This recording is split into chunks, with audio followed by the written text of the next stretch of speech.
बिस्मिल्लाहिर्रहमानिर्रहीम। प्रोग्राम पंहिंजूं ॻाल्हियूं सां गॾु आऊं आहियां जो पंहिंजो मेज़बान मुस्तफ़ा शेख।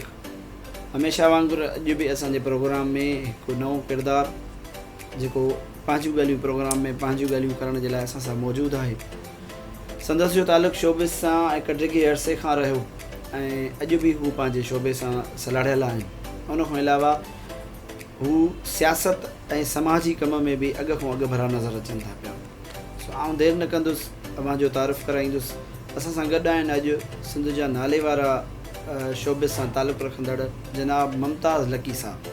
अच्छा तो मुमताज़ भाई, सबसे पहले आपका शुक्रिया, आपने अपना कीमती टाइम हमें दिया है।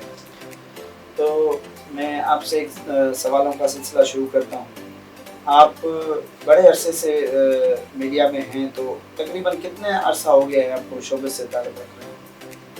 मुस्तफ़ा भाई, मैं भी आपका शुक्रिया अदा करता हूँ कि आपने मुझे कुछ कहने का मौका दिया।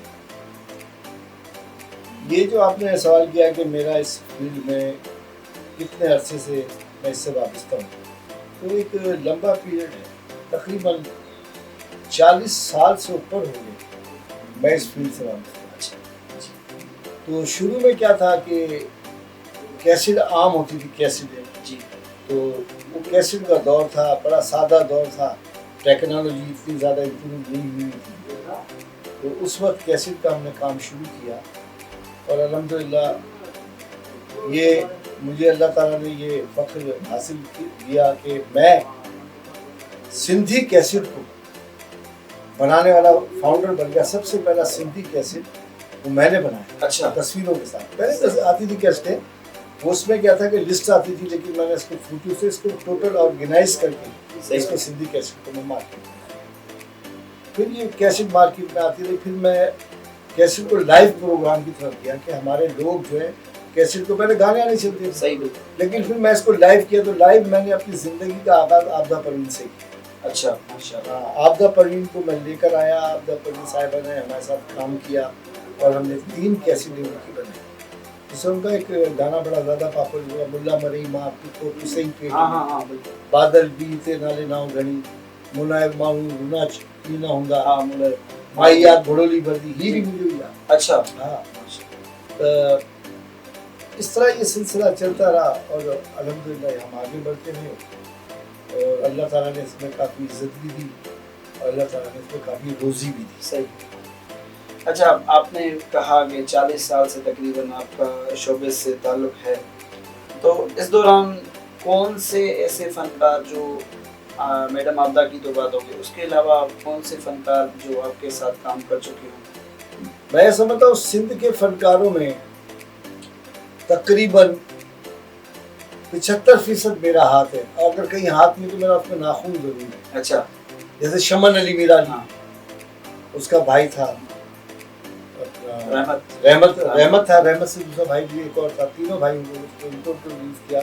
यकतारा चपड़ी में जलाल चांदियों को रिकॉर्ड किया और यकतारा चपड़ी के बेशुमार फनकार, इलाही बशीर रकारी हुआ, ऐसे बेशुमार, मुझे तो अब याद भी नहीं है कि मैंने किस किन लोगों को इंट्रोड्यूस किया। फौजिया सुमरों को मैं लेकर आया। अच्छा। फौजिया सुमरों ने बड़ा नाम पाया। समीना कमल का मैंने रिकॉर्ड किया। सिंधी फनकार तकरीबन रिकॉर्ड किया और शायरी में भी लोगों को सपोर्ट किया। अच्छा। कासिम नवाज था, हाँ, इसको शिकार में लेकर आया साहब, वही धकड़ो, हाँ, इसको स्टार मैंने लिया।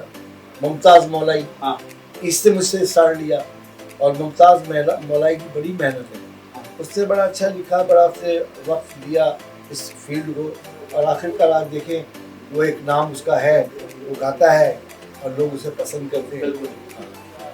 अच्छा,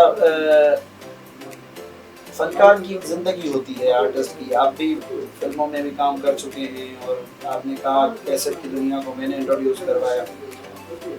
फनकार की जो ऑन स्क्रीन जो लाइफ होती है वो तो रंगीन होती है, रंगों से भरी होती है। मैं ये जानना चाहता हूँ कि फनकार के पीछे बैकग्राउंड में उसकी ज़िंदगी क्या होती है? आपने कहा कि फनकार की ज़िंदगी, फनकार की ज़ाती ज़िंदगी तो खैर मुझे इल्म नहीं है कि उसकी अपनी घरेलू ज़िंदगी कैसी है, लेकिन एक चीज़ जो मैंने देखी है, फनकार जब स्ट्रगल कर रहा होता है उस वक्त तो उसकी तवज्जो तमाम तर अपने सारे मामलात पर होती है, लेकिन जब उरूज पाने के बाद फनकार के पैर लड़खड़ाने भी लगते हैं अच्छा फनकार ये भूल जाता है कि मैं जो हूँ बड़ी जद्दोजहद के बाद यहाँ से बाहर आया तो थोड़ा गुरूर भी हो जाता है। शोहरत ऐसी चीज़ है कि जहाँ शोहरत मिली वहाँ उसका दिमाग भी थोड़ा बहुत ख़राब हो जाता है। और कुछ फनकार ऐसे जो फ़न से मोहब्बत करते रहे, कुछ फनकार ऐसे थे जिन्होंने फ़न के साथ साथ दौलत को तरजीह दी। अच्छा। और वो काम जो उसको नहीं करने थे उसने वो भी किए। मसलन जैसे मैं आपको बताता हूँ, सिंधी कल्चर है हमारा और ये एक बड़ा रिच कल्चर है। इस कल्चर को छोड़ के लोगों ने क्या किया कि इंडियन धुनों पर गाने लगे, हाँ, जिससे हमें नुकसान हुआ। काश ये आज भी उसे अपने कल्चर के मुताबिक गाते तो ये फील्ड जो है इस तरह तबाह बर्बाद नहीं हुई। और यही वजह है कि बहुत सारे फनकार बामे उरूज पे पहुँच के ज़वाल की तरफ गए और ज़वाल पे जाने के बाद वो गुमनाम हो गए और गुमनाम होने के बाद उन्हें आज तक कोई नहीं पूछता। सही बात है, बिल्कुल। मैं ये कहना चाहता था, वो जनरली सवाल हो गया, तो मैं आपकी तरफ आता हूँ। तो आप ऑन स्क्रीन हमें कुछ और नज़र आते हैं, ऑफ स्क्रीन आपकी लाइफ क्या है? मैं भी बिल्कुल ऐसी सिंपल जैसे आम लोग रहते। मेरी जिंदगी है, मेरी बीवी है, मेरे बच्चे हैं। नहीं मतलब रियल लाइफ में आप क्या मिजाज क्या है? रियल लाइफ मिजाज ये है कि मैं हर एक से हंसता हूँ। मुझे अपनी पूरी फील्ड में किसी दोस्त ने मुझसे शिकायत नहीं। सही। बड़े से बड़ी यानी मैंने बात की हो तो मैं उसे टाल जाता हूँ। बड़े से बड़े मामला कोशिश ये करता हूँ कि ये फनकार मेरा है, अगर वो बूस्ट होगा तो उससे मुझे भी फायदा होगा, तो मैं उससे मेहनत करता हूँ। सही। मेहनत करने के बाद फिर उसको हक हासिल है कि वो कहीं दूसरी कंपनियों में काम करे, कमाए। और ऐसा अल्हम्दुलिल्लाह मैं समझता हूँ सिंध के बेशुमार बड़े नामवर फनकार हैं जो यहाँ से शुरू हुए और उन्होंने काफ़ी हद तक शोहरत भी हासिल की और पैसा भी कमाया और आज वो बहुत आसूदा खुशहाल जिंदगी गुजार रहे हैं। सही बात है। अच्छा मुमताज़ भाई, आजकल इस फील्ड के अलावा पर्सनल में अगर आपको फॉलो कर रहा हूँ तो उसमें आप मुझे सोशल मीडिया पर किसी और प्लेटफॉर्म पर बड़े सरगर्म नज़र आ रहे हैं, तो क्या वाकई आपकी सियासी सरगर्मियाँ भी हैं? देखिए मैं आपको बताऊँ, इंसान जो है ना वो ज़िंदगी में भरपूर किरदार अदा करता है। मैं शुरू से ही कॉलेज के ज़माने से ही सोशल एक्टिविटीज़ में हमेशा रहा। अच्छा। ये मेरा बिजनेस था। हाँ। जो मैं करता था, कर रहा हूँ और करता रहूँगा जब तक मेरी ज़िंदगी। अब जहाँ तक सियासी वाबस्ती, वो शऊर है हमारे मुल्क के लिए, अवाम के लिए कि आया हमारा सरबराह हमारे लिए क्या कर रहा है, आया हम किस आदमी के पीछे लगे, कौन सी पार्टी के मंशूर के पीछे लगे जिससे हमें और हमारे आने वाली नस्ल को फ़ायदा हो। सही। इस वजह से मैं भी किसी न किसी से थोड़ी रग़बत रखता हूँ और किसी की तो मैं बहुत ज़्यादा अक़ीदतमंद उसका फॉलोअर हूँ। जैसे बेनज़ीर भुट्टो साहब भुट्टो साहब बिल्कुल एक लीडर, बिल्कुल आज भी मैं जो कहते हैं भुट्टो जिंदा, मैं कहता हूँ वो लीडर इसलिए जिंदा है कि उसका जो एक आइडिया था, जो विजन है, वो आज तक जिंदा है। हाँ, उस विजन के तहत उसकी बेटी ने उसको उठा के रखा और जालिमों ने ऐसे हीरे लोगों को बेदर्दी से मार दिया, ऐसे बेदर्दी से मार दिया, बिला वजह मार दिया। अब वो जो कहें, देखें कितनी बड़ी बात है कि हम मर्द लोग हैं, हमारे सिंधी में कहते हैं मुर्समाणु है, लेकिन एक औरत से मुकाबला करने के लिए उसको कत्ल करते हैं। हाँ। उससे मुकाबला सियासी प्लेटफॉर्म पे करें ना। सही बात है। उससे सियासी प्लेटफॉर्म पे से मुकाबला नहीं किया। वो उनके मुकाबले में तो कोई चीज थी भी नहीं। मैं तो ये कहूँगा उनके मुतबादल तो अब तक कोई चीज नहीं बनी है। यहाँ पर आवाम उनको भरपूर उनको फिर भी वोट देती है और ऐवानों में लाती है। ये चीज वाज़ेह नहीं हुई कि आप किस सियासी जमात से ताल्लुक़ रखते हैं। जब मैं भुट्टो साहब से अकीदत रखता हूँ, जब हम भी रखते हैं, साहब का पैरोकार हूँ, तो यकीनी तौर पर मैं पीपल्स पार्टी पर लाइक करता हूँ। अच्छा। और पीपल्स पार्टी हमारे मुल्क की बहुत ज़बरदस्त पार्टी है। और ये तो मैं आपको एक बताऊँ कि यहाँ के लोग जो लोग हुकूमतों को लाते हैं वो कभी भी नहीं चाहेंगे कि ये गरीबों की आबाद करने वाली पार्टी को हम बरसर इक़्तिदार रखें। सही। और यही वजह है कि आज जिन लोगों ने ख्वाब देखकर इमरान खान साहब को लेकर आए, इमरान खान साहब ने क्या किया आप आज देखें कि वो उन्होंने, अभी मैंने देखा कि 3 साल कारकर्दगी अपनी बता रहे थे। मुझे सिर्फ एक सवाल करना है, क्या 3 साल के अंदर इस हुकूमत ने बुनियादी सहूलतें दे दी? क्या इस हुकूमत ने गरीबों के ऊपर जो महंगाई का पहाड़ था वो ख़त्म कर दिया? क्या एक सिर्फ आटा और रोटी और दाल खाने वाला आदमी क्या आज आसानी से खाता है? नहीं खाता।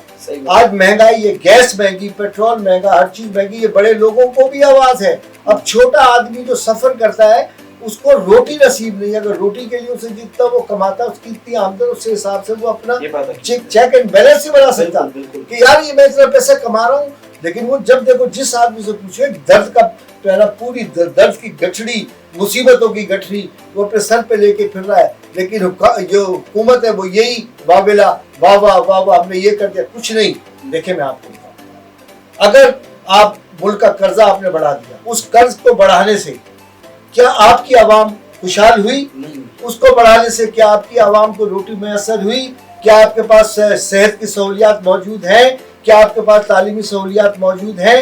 کیا آپ کے پاس ایک امن کی سہولیات موجود ہیں؟ نہ یہ آدمی محفوظ ہے, نہ پیٹ بھرا ہوا ہے, نہ اسے کسی قسم کی تعلیم ہے, نہ اسے کسی قسم کی ذرا طبی سہولیات ہے.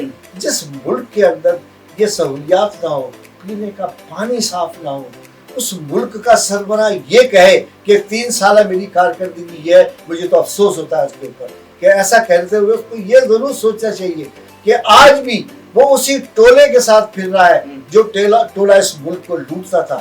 اگر وہ لوٹتا نہیں تو یہ IMF کا قرضہ اتنا کیوں جو پہلے کی حکومتوں سے 1000% بڑھ گیا اور آج بھی عوام مصیبت کی چکی میں پڑی.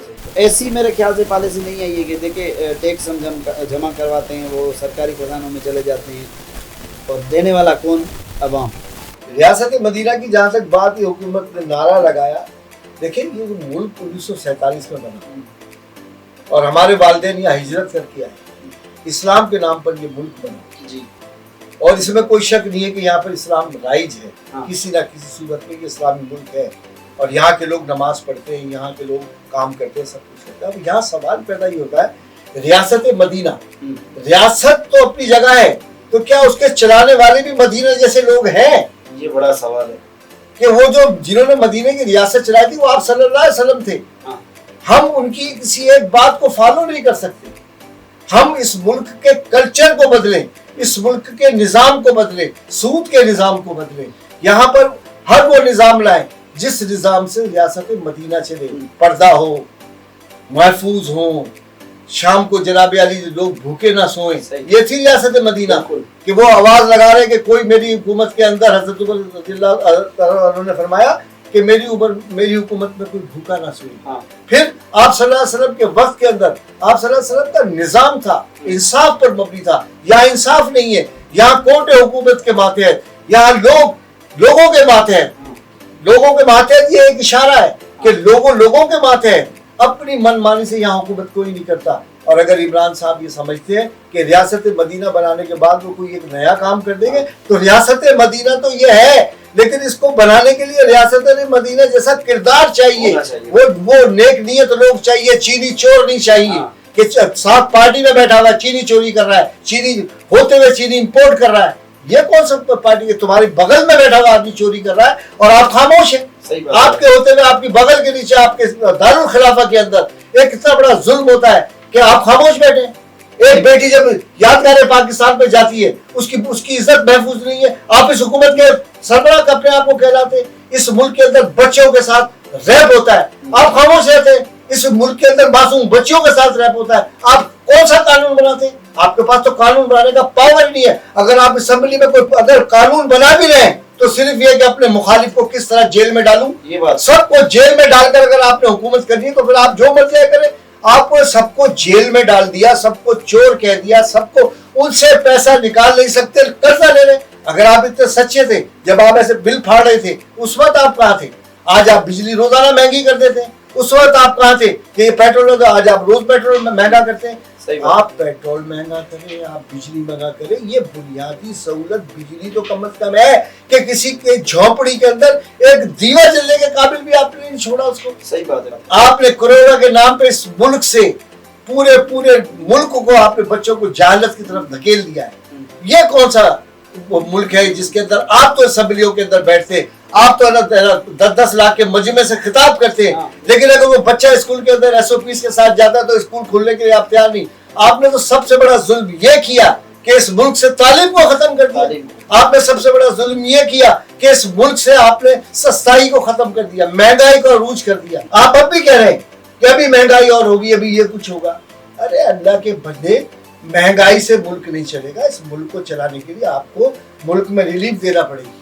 मुल्क के लोगों को, आवाम को रिलीफ देना पड़ेगी, जिसके बलबूते पर आप यहाँ पहुंचे हैं। जो वादे आपने कंटेनर पे किए उसमें से कम उनको तो पूरा करें, और कुछ नहीं कर सकते वही पूरा कर दें, हम समझेंगे आपने कुछ किया। उनके साथ खड़े हुए मौलाना साहब भी आजकल नाराज है ना उनसे, वो भी उनको पता चल गया है कि ताहिरुल कादरी साहब, देखिए मैं आप बताऊं, ताहिरुल कादरी हो या कोई और किसी के लिए कुछ कहूंगा तो लोगों को बुरा लगेगा।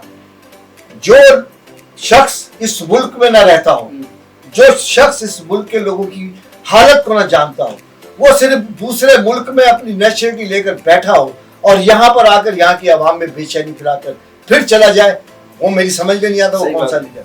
अच्छा, ये तो हकीकत बात है कि 3 सालों से जब से पीटीआई की हुकूमत पाकिस्तान में आई है तब से ही एक बड़ा अजाब गुजरती कोरोना का, तो उसमें बाकी जहाँ कारोबारों पे असर थे, जहाँ लोगों पर असर थे, तो आपकी ज़िंदगी पर क्या असरात थे? असर की बात यह है, आपको सबसे बड़ी बात तो जिस मुल्क की आवाम मजलूम हो ना, तो वहाँ पे जालिम हुक्मरान जो है कुछ दिन चलते हैं। सही बात है। नंबर 2, कोरोना से तो पूरा मुल्क तबाह हुआ। कोरोना तो पूरी दुनिया में आई, कोरोना की वबा तो फैल गई। उन लोगों ने एस्टेब्लिश किया और एस्टेब्लिश करने के बाद उन्होंने अपने मुल्क को संभाला और वहाँ की आवाम को रिलीफ दिया। अब यहाँ पर पब्लिक स्कूल के अंदर, आम स्कूलों की तो मैं बात नहीं करता, जो आम प्राइवेट स्कूल है, वहाँ के टीचर और वहाँ के टीचर्स जो असातिज़ा है उनको तनख्वाही नहीं मिलती, एक मजदूर को अपना मजदूरी नहीं मिलती। सही बात। तो जिस आदमी को मजदूरी नहीं मिलती, जिस आदमी के घर को चलाने के लिए उसके पास पैसा नहीं है, वहाँ पर ये आपका वक्ती प्रोग्राम के आसरा प्रोग्राम, फलाने प्रोग्राम, एहसास प्रोग्राम या बेनजीर सपोर्ट इनकम, ये एक वक्ती चीज है। इस वक्ती चीज 12-14 हजार से घर नहीं चलते। सही बात। अगर घर चलते तो आपकी स्ट्रेटजी गलत है, आपकी स्टैटिस्टिक्स गलत है। आप अपने आप को देखें कि आप ये देखें, आपका एक आम आदमी उस जमाने में क्या था कि 1 तोला बराबर बेसिक तनख्वाह होनी चाहिए, 1 तोला सोने के बराबर। अच्छा, आज पाकिस्तान में तोला लाख रुपए का है, हमारे आदमी की तनख्वाह 12,000 से 15,000। तो बताइए ये मेरे ये 98,000 रुपया, ये 95,000 रुपया वो कहाँ से लाए? सही। करप्शन होगी, बिल्कुल होगी, इज्जतें बिकेंगी, गैर महफूजों में लोग डाके पड़ेंगे, लोग एक्साइटेड हो जाएंगे, खुदकुशियां करेंगे। आप ये समझ, जब इतना कुछ जब लोग करेंगे, क्यों करेंगे? इसकी वजह को तलाश करेंगे। आप वजह तलाश करने के बजाय आप हुकूमत करें, हुकूमत के साथ साथ ये वजह तलाश करें कि हमारी आवाम हमारे लिए क्यों नहीं है, क्यों टैक्स पे नहीं करती हमारी आवाम। देखिए आप टैक्स की जहाँ तक बात है, सही, एक टैक्स है वो IMF आपसे कर्जा लेते हैं, वो आपको पाबंद करता है कि यहाँ से टैक्स लिया। प्रोडक्शन हुई, आपने सेल टैक्स लिया। आप इसके ये सोल डिस्ट्रीब्यूटर के पास आए, आपने सेल टैक्स लिया। डिस्ट्रीब्यूटर के पास आया, आपने टैक्स लिया। होलसेलर के पास आया, आपने टैक्स लिया। रिटेलर के पास आया, आपने टैक्स लिया। आपने 5-6 टाइम एक चीज के ऊपर, जो चीज 2 रुपए की थी, आपने एक आम आपकी गरीब आवाम तक पहुंचने के लिए वो 2 रुपए की चीज अगर 20 रुपए की हो जाएगी, तो ये बताइए 18। हर बंदे से टैक्स लिया और हर बंदे से टैक्स लिया, हर आदमी टैक्स दे रहा है, इस वक्त भी दे रहा है। हाँ। अगर इस तरह का निजाम चलाना चाहते हैं तो मैं समझता हूँ ऐसे निजाम तो। अच्छा, ये है कि 3 साल इमरान खान साहब को तो हुकूमत करते हुए हुए, तो तकरीबन 14-15 साल या 10 साल से पाकिस्तान पीपल्स पार्टी भी सिंध में हुकूमत कर रही है। उनकी कारकर्दगी से आप कितना मुतमईन हैं? देखिए मैं आपको सही बताऊं, यहाँ पर एक बहुत बड़ी जंग जारी है। सिंध की हुकूमत एक ऐसी हुकूमत है जो अलग से अपनी उन्होंने हुकूमत बनाई। वफाक जो है वो अलग बैठा है, सिंध अलग बैठा है। हाँ। अब जो यहाँ का जो हिस्सा है पानी का वो नहीं देती, पैसे का हिस्सा वो नहीं देती। यहाँ के जो मामलात हैं अंदरूनी उनको सपोर्ट नहीं करते, बल्कि यहाँ पर एक फितना मचाया जाता है। सही। हुकूमत, अगर आप हुकूमत में है तो आप अपनी कोलेशन को तो आप पूरा जरा सपोर्ट करते हैं, लेकिन उस आदमी को सपोर्ट नहीं करते जिससे अपनी हुकूमत, जैसे पीपल्स पार्टी ने यहाँ पर बनाई, वो कुल्ली तौर पर अपना सोचो, उसको डिस्टर्ब ना करे, उसके हिस्से का रिवार्ड तो देना। ये तो 3 साल की बात हो गई ना। हाँ भाई, मैं पिछले चले 10 साल से पहले 5 साल نواز حکومت سے میں انہوں نے 5 سال سندھ میں حکومت کری اور 5 سال تو وفاق میں حکومت کری. اس کے بارے میں پوچھ رہا ہوں کہ آپ جب کوئی بلڈنگ ٹوٹ جائے, جب گھر کا سربراہ مر جائے تو اسٹیبلش ہونے میں ٹائم لگتا ہے. جو میں سمجھتا ہوں کہ میری اپنی ذاتی رائے ہے, پیپلز پارٹی کو بھٹو مارا گیا, پیپلز پارٹی کو بے نظیر ماری گئی, یہ اسٹرکچر کو تباہ کیا گیا. جب ایک لیڈر ہی موت کے گھاٹ اتار دیا گیا تو لازمی بات ہے اس کی پارٹی کمزور ہوئی اور وہاں پر لوگوں نے اپنی اپنی طور پر اپنے معاملات کر کے اپنی پارٹیوں کو اکٹھا کیا. میں یہ سمجھتا ہوں پیپلز پارٹی کو ختم کرنے کے لیے شروع سے لوگ تیار تھے اور اسے ختم کرتے رہے. جب پیپلز پارٹی کے سربراہ ہی مر گئے تو لازمی بات ہے پارٹی میں تھوڑی بہت کمزوری آئی. پھر کیا ہوا, جب بلاول بھٹو نے اب یہ بچہ یہ جوان ہوا, اب یہ جس طرح یہ ہر ملک کی سیاست میں آیا, آہستہ آہستہ بھی اپنا قدم بڑھ رہے ہیں, آہستہ آہستہ یہ جا رہے ہیں, آگے انشاءاللہ جائیں گے. اور جہاں تک سندھ کی بات ہے تو یہاں تو لوگ عمران خان سے مطمئن نہیں. صحیح بات ہے. یہاں کے لوگ اگر پالیسی تو سب سے بڑی پالیسی تو وفاق سے چلتی ہے نا. یہاں کی لوکل پالیسی کیا ہے, یہاں کی ان کی بھی کوئی خامیاں ہیں, ان کو بھی اپنی خامیاں دور کرنی چاہیے. خامی کس میں نہیں ہے, ان میں بھی خامیاں ہیں, لیکن ان خامیوں کو انہیں دور کرنا پڑے گا. عمران خان دور کریں, لوگ دور کریں, اپنا بلوچستان دور کریں, سرحد دور کریں. جب لوگ یہ اپنی اپنی خامیاں, یہ تو ایک سیاسی بال کا اسکولوں کی وجہ ہے نا کہ اب اسکول کرونا میں 1.5 سال سے بند تھی. اب تو تقریباً 3, 4 یا 5 ماہ ہو گئے ہیں کہ وفاق نے یا پنجاب نے, KPK نے اور بلوچستان نے اوپن کر دی ہر چیز. ہمارے سندھ میں ابھی تک اسکول بند ہے. لیکن یہ بھی غلط ہے. اب یہاں پر بات یہ ہے کہ یہاں جو کیسز جو دیکھنے میں آ رہے تھے وہ بہت زیادہ تھے, لیکن اس کے باوجود میں نے اس سے پہلے بات کی کہ کورونا جب اجتماعات پورے اجتماعات شہر میں چل رہے ہیں, صبح سے شام تک لوگ شہر کھول کر بیٹھے ہیں, مخصوص ٹائم میں تو کورونا بھاگ نہیں جائے گا کہ یار میں 6:30 بجے آؤں گا, 9 بجے تک رہوں گا, پھر چلا جاؤں گا, باقی سارے دن آپ رہیں. اپنی پوری قوم کو ان ایجوکیٹ کر دیں, پوری قوم کو میرا جہالت کی طرف پہنچا دیں. ان پہ SOPs کا جب آپ نعرہ لگاتے ہیں, آپ اسمبلی بیٹھ کے فاصلے بیٹھتے, بچہ اسکول میں فاصلے سے بیٹھ رہا ہے, بچے کو اسکول میں تعلیم تو دیں, اور تعلیم کے علاوہ سب سے پہلی بات ہو تو ان کو وہ بنیادی سہولت دیں, ان کو کتابیں دیں, ان کی تعلیم کو فری کریں, ان کی صحت کو فری کریں. کیا ضرورت ہے اس تمام ٹیکس لینے کے بعد بھی میں اپنے بچے کی فیس اتنی جمع کرتا ہوں کہ میری تنخواہ کے آدھے پیسے ہیں. کیا وجہ ہے کہ سب کچھ کرنے کے بعد میں اسپتال میں جاتا ہوں تو اسپتال کے جو سرکاری اسپتال ہے اس کے اندر ڈاکٹر ناپید ہے, اور وہی ڈاکٹر اسپیشلسٹ بن کر 500 روپے سے 15,000 روپے تک کی فیس لیتا ہے. یہ بات حقیقت ہے. یہ کیا بات ہے, یہ نظام تو نہیں ہوا. یہ مدینے کی ریاست, وہ بھائی ایسا تو کوفیوں نے بھی نہیں کیا جو یہ لوگ کر رہے ہیں. کیا سمجھتے ہیں جو اتحاد بن رہے ہیں اس الیکشن میں پیپلز پارٹی کو ٹف ٹائم ملے گا؟ پیپلز پارٹی کو شروع سے ٹف ٹائم ملا, کبھی MRD کے نام سے, کبھی نیشنل الائنس کے نام سے. یہ تو چلتا 1977 میں نیشنل الائنس بنا, اچھا, اس کے بعد ARD تحریک, فلانا تحریک, سب کچھ یہ چلتی رہی. ٹف ٹائم الیکشن تو الیکشن ہی ہے, محنت کر رہے ہیں, ٹف ٹائم دے, ٹف ٹائم دیں گے. صحیح, ایسی بات نہیں. میں کوئی لیڈر نہیں ہوں, یہ بھی آپ کو بات بتا دوں, میں ایک ان کا پیروکار ہوں. صحیح بات ہے. میری کوئی میرے پاس عہدہ ہے نہ کچھ ہے, نہ پیپلز پارٹی مجھے کھانے کو دیتی ہے, لیکن یہ میں ضرور سمجھتا ہوں سندھ کے اندر پیپلز پارٹی ہے, اور یہی پیپلز پارٹی بڑھتے بڑھتے پھر وفاق تک انشاءاللہ تعالیٰ پہنچے گی. اچھا ممتاز بھائی, واپس آتے ہیں اپنے شعبے کی طرف. تو سیاسی گپ شپ بھی آپ کے ساتھ بہت اچھی رہی. ایسے فنکار یا اداکار جو آپ کے ساتھ چلے ہوں, آج منزل پر ہوں, ان کو دیکھ کر آپ کو خوشی ہوتی ہے یا دل میں کچھ محسوس ہوتا ہے؟ دیکھیں, کوئی بھی شخص جو وہ درخت لگاتا ہے, جو پودا لگاتا ہے, جب وہ تناور درخت بنتا ہے, بھلے اس کے سائے میں نہ بیٹھے, اس کے سائے میں لوگ بیٹھے ہوتے ہیں. یا بھی جس سے بھی میں سمجھتا ہوں لوگ درخت لگا گئے ان کے سائے میں نہیں بیٹھتے. مسئلہ یہ ہے کہ جس بزنس میں میں کام کر رہا ہوں, میرا فرض بنتا ہے کہ میں دیانت داری سے اپنے فنکار کے لیے کام کروں, اس کو بوسٹ کروں, کیونکہ اس کے ساتھ میری روزی بھی منسلک ہے, میں اس پہ احسان نہیں کرتا. بالکل صحیح کہہ رہے ہیں. وہ اپنی جدوجہد کرتا ہے. اور ایک بات میں آپ کو بتاؤں, کہیں کہیں راگ چلتا ہے اور کہیں کہیں بھاگ چلتا ہے. صحیح.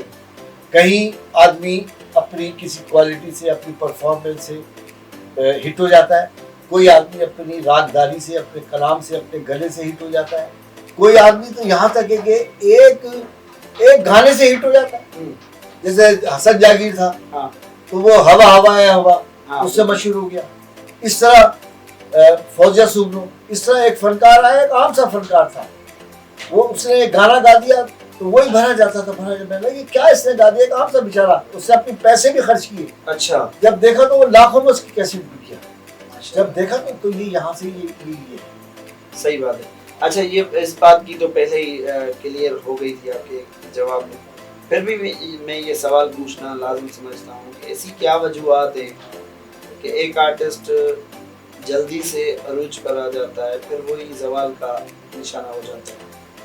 دیکھیں میں آپ کو بتاؤں، ایک ہوتا ہے وراثی کسبی، ایک ہوتا ہے عطائی. اگر میں اور آپ گانے لگیں گے ہم کہلائیں گے عطائی کہ یہ ہم کو عطا ہوئی. ایک آدمی جس کی بنیاد سے اس کو تربیت ملی، تو عطائی لوگ جو ہے کچھ ہٹ ہو جاتے ہیں، اس کے بعد وہ اپنی منزل پہ وہیں کھڑے ہوتے ہیں.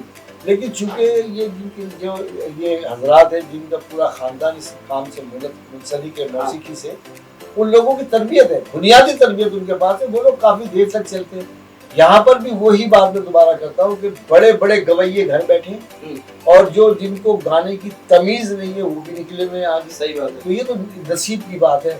اب تو کوشش کرتے ہیں، ہمارے پاس تو چونکہ لوگ آتے ہیں ہم ریکارڈ کرتے ہیں، میں دیکھتے ہیں کہ یہ بے سرا چل رہا ہے تو ہم تو اس کو بھی ریکارڈ کرتے ہیں، اور دیکھتے ہیں کہ یہ قسمی چل رہا ہے تو اس کو بھی ریکارڈ کرتے ہیں. اب ہم تو ہمارے لیے تو ہم تو بزنس کرتے ہیں. بالکل. ہمارے دراصل سب سے بڑی وجوہات یہ ہے کہ یہاں پہ تربیت کا اکیڈمیز نہیں ہے. صحیح بات ہے. نہ حکومت کی طرف سے کوئی ایسی سپورٹ ہے کہ کلچر کو، اس فن کو سپورٹ کرے، اس کے لیے کوئی پیسہ خرچ کرے. کوئی ایسا ادارہ نہیں ہے. پہلے ہوتا تھا لیکن اب تو بالکل نہ پہلے. افسوس کی بات ہے کہ ہمارا فنکار غربت کی آخری لکیر پہ جا کے مر جاتا ہے، اس کے علاج کے لیے پیسے نہیں ملتے. حکومت کو چاہیے کہ فنکار کی طرف دیکھے، نظر ثانی کرے اور ان کے لیے ایسا قانون بنائے کہ وہ لوگ بھی ایک عام شہری اور ایک ریٹائرمنٹ کے بعد ایک ایسا ذریعہ ان کے پاس ہو جس کو پینشن کی صورت میں ہو یا ایوارڈ کی صورت میں ان کو ہمیشہ ملتا رہتا ہو، کسی کے محتاج نہ ہو. اچھا ایسے کون سے فنکار آرٹسٹ جنہوں نے منزل حاصل کی؟ بے شمار جو آپ کی نظر میں ہو. میری نظر میں جیسے شمن علی نے منزل حاصل کی، ہمت علی رہ گیا، رحمت رہ گئی تو بھائی، برکت علی نے بڑا نام پایا، سنگھار علی سلیم نے بڑا نام پایا، محمد یوسف صاحب نے بڑا نام پایا، آبدہ پروین، مائی بھاگی، زرینہ ادی زرینہ، سمینہ کمل. یہ ایسے ایسے لوگ تھے جنہوں نے بڑا نام پایا اور آج تک وہ زندہ ہیں، ان کے نام زندہ ہیں، ان کا کام زندہ ہے.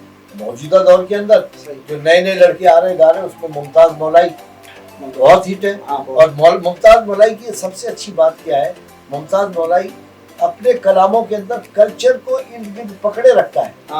کلچر کے وہ اپنے وہ الفاظ جو ہمارے گھریلو ٹوٹکوں میں استعمال ہوتے ہیں، جو بات چیت میں جو استعمال ہوتے ہیں، پہاکے، ان پہاکوں کو شاعری میں لا کر وہ مقبول ہوتا ہے. اور وہ بڑا ایک سمپل تھا، بڑا سادہ سا سنگر ہے. یہ تو رب تعالیٰ نے اس کو عزت بھی دی اور دولت بھی دی، ورنہ ایک وقت وہ تھا کہ جو اس کو لوگ ایک چائے نہیں پلاتے تھے، آج وہ شخص ایک نام پاتا ہے.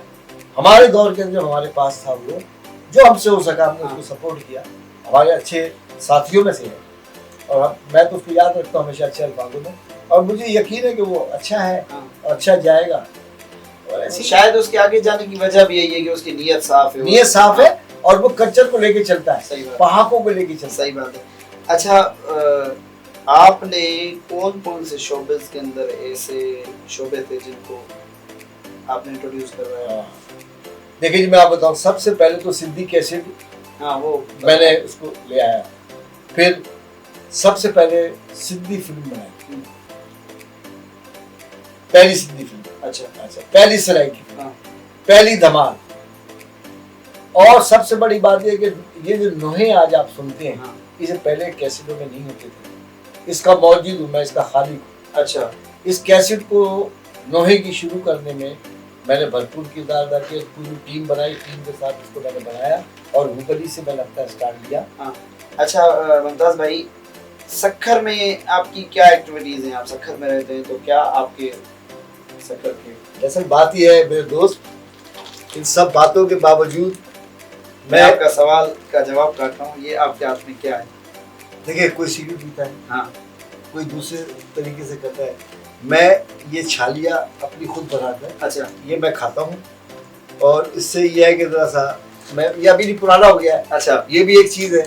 लोग जो है सिगरेट से बेहतर है ये खा लिया करें। अच्छा अच्छा देखिए जी, सक्खर जो है ना, ये एक बड़ा मीठा शहर है।